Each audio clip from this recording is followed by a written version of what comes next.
Assalamualaikum warahmatullahi wabarakatuh. Halo teman-teman semua, selamat datang kembali ya di channel Biko Story. Dan pada video kali ini Biko Story akan mengilustrasikan kasus yang pernah menggemparkan kota Samarinda, di mana seseorang diterkam oleh harimau sang majikan saat akan memberikannya makan. Kejadian yang tentu menjadi pertanyaan, bagaimana seseorang bisa memelihara harimau? Bahkan ada 2 harimau sekaligus, dan juga seekor macan dahan.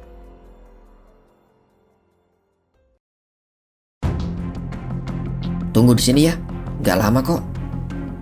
Supriyanda pun masuk ke rumah majikannya, memberi makan harimau yang sudah menjadi rutinitasnya.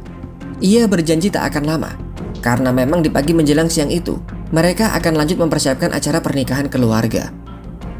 Dengan sabar sang istri menunggu, namun kegelisahan mulai dirasakan. Sang suami tak kunjung keluar meski sudah berlalu beberapa jam. Hingga di pukul 13.30 siang hari, sudah 3 jam sang istri menunggu, yang pada akhirnya ia pun mengecek masuk ke tempat terlarang itu. Dan yang terlihat,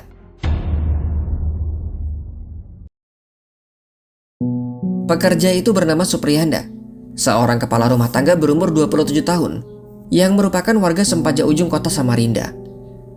Supriyanda diketahui sudah memiliki istri dan juga anak. Sang istri bernama Suwarni berumur 26 tahun, bahkan diketahui kini tengah mengandung anak kedua mereka. Namun ada sumber lain yang menyebut Suwarni mengandung anak ketiga. Menurut para tetangga, meski jarang berinteraksi dengan warga sekitar karena diketahui sibuk bekerja, Supriyanda dikenal sebagai pribadi yang baik. Selama ini tak pernah ada perselisihan dengan tetangga sekitar. Sementara di mata sang istri, Supriyanda adalah suami yang sangat rajin dalam bekerja. Sebagian besar waktu digunakan untuk mencari nafkah bagi anak istrinya. Terkait dengan pekerjaan, Supriyanda sebenarnya bekerja di tempat fitness yang ada di Kecamatan Pinang, Kota Samarinda. Namun di luar dari pekerjaan itu, sang majikan juga menyuruh Supriyanda untuk melakukan pekerjaan lain yang bisa dikatakan sangatlah berbahaya, yaitu memberi makan harimau. Sebenarnya menurut pengakuan sang istri, memberi makan harimau bukanlah pekerjaan Supriyanda. Tugas tambahan lain di luar tempat fitness hanyalah sebatas memberi makan seekor anjing, membersihkan kandang juga kolam di sekitar area. Namun nampaknya tanpa sepengetahuan sang istri, sang majikan juga menyuruh untuk memberi makan harimau yang dipelihara dalam kandang berjeruji. Hal itu sudah dilakukan selama 3 tahun. Bukan hanya 1 harimau, tapi ada 2 ekor harimau ditambah ada pula macan dahan yang juga dipelihara oleh sang majikan. Jelas pekerjaan tersebut sangatlah berbahaya, penuh dengan resiko tinggi jika lalai dalam bekerja. Suatu ketika pernah Supriyanda nyaris diterkam, membuat ia trauma hingga berpikir untuk keluar dari pekerjaannya. Namun ketika niat resign itu disampaikan kepada sang majikan kala itu masih terus menahannya. Itu memang benar, tapi bosnya nggak ngizinin suami saya keluar. Padahal dia pengen cari pekerjaan lain, ucap Suwarni kepada media. Sementara pengakuan dari adik Supriyanda bernama Hanifah, ia mengungkapkan sang kakak sebenarnya sudah menyampaikan kepada majikan jika ia ingin keluar karena sangat takut pernah hampir diterkam oleh harimau. Namun dikatakan sang majikan tak percaya. Jika Supriyanda tak mau memberi makan harimau, maka ia akan dikeluarkan dari pekerjaannya di tempat fitness. Pengakuan lain dari Hanifah, selama ini sang kakak hanya digaji dari tempat fitness. Sementara untuk gaji memberi makan harimau juga merawat kandang dan kolam, hanya dibayar 3 bulan di awal. Setelahnya tak pernah lagi dibayar. Lalu siapakah sang majikan dari Supriyanda? Dikenal sebagai orang kaya di Samarinda, ia adalah Andri Sugianto, atau kerap dipanggil oleh para pekerja, termasuk Supriyanda, dengan nama panggilan Bos Andre. Untuk itu dalam video ini akan kita sebut saja sebagai Bos Andre, panggilan yang sehari-hari sering terdengar. Sosok Bos Andre menurut pengakuan temannya berinisial AI adalah seorang pengusaha kayu di Kalimantan Timur, sedangkan fitness hanyalah usaha tambahan lainnya. Lebih lanjut mengenai sosok Bos Andre, AI mengatakan ia hanya mengetahui jika Andre memelihara beberapa ekor anjing, mulai dari ras herder hingga ras pitbull. Namun ia tak mengetahui jika ternyata juga ada harimau di dalam komplek pekarangannya. Nampaknya harimau itu belum lama dipelihara oleh Bos Andre. Dari pengakuan para tetangga, tak ada yang mengetahui jika ada harimau di dalam pekarangan Bos Andre. Yang diketahui hanyalah anjing dan ayam. Menurut Mayang, salah satu warga di sekitar, Rumah dengan tembok tinggi tersebut dikenal oleh warga sangat tertutup. Bahkan warga tak mengenal pemiliknya. Begitu pula dengan ketua RT setempat. Mereka mengatakan jika ada sosialisasi kegiatan lingkungan, orang yang datang untuk menyampaikan tak pernah bisa tembus ke dalam. Kembali kepada Supriyanda yang ditugaskan untuk memberi makan harimau. Di tanggal 17 November 2023 atau sehari sebelum kejadian, pagi itu Suwarni melihat ada yang aneh pada suaminya. Tak biasanya ia lebih manja dan romantis. Bahkan di hari Jumat itu sang suami membereskan semua pekerjaan rumah, mulai dari bersih-bersih hingga melipat semua pakaian. Usai melakukan semua pekerjaan itu, sang suami lanjut mencukur rambut anak laki-lakinya. Ia mengatakan agar sang anak terlihat gagah seperti dirinya. Tak hanya sampai di situ, dengan sumringah sang suami mengajak anak istrinya untuk jalan-jalan di hari Sabtu atau esok harinya.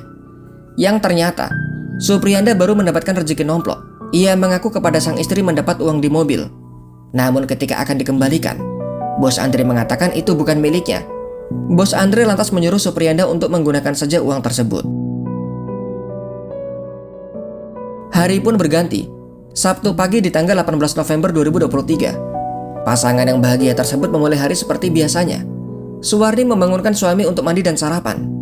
Rencananya pagi itu mereka akan datang ke keluarga, mempersiapkan pesta pernikahan yang rencananya akan dilaksanakan di hari Minggu. Namun sebelum ke keluarga, seperti biasa Supriyanda akan mampir terlebih dulu ke rumah bosnya untuk memberi makan harimau. Pukul 10:30 ketika sampai di depan gerbang kandang harimau, Supriyanda menyuruh sang istri untuk menunggu. Ia mengatakan tak akan lama. Rumah sang bos sendiri bukan langsung di kandang harimau. Rumah inti masih berjarak sekitar 200 meter.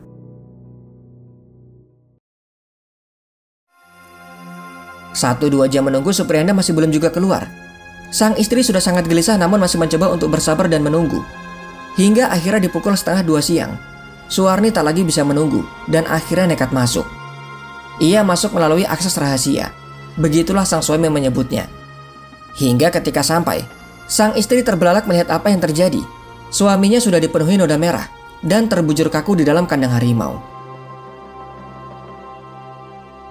Dengan histeris ia melaporkan ke sang majikan. Sementara dikala sang majikan akan menangani, Suwarni yang sempat dilarang pergi langsung lari keluar, menceritakan kepada keluarga dan melapor ke Polsek Sungai Pinang. Dari sinilah kabar menyebar dengan cepat. Sore itu juga Supriyanda langsung dievakuasi.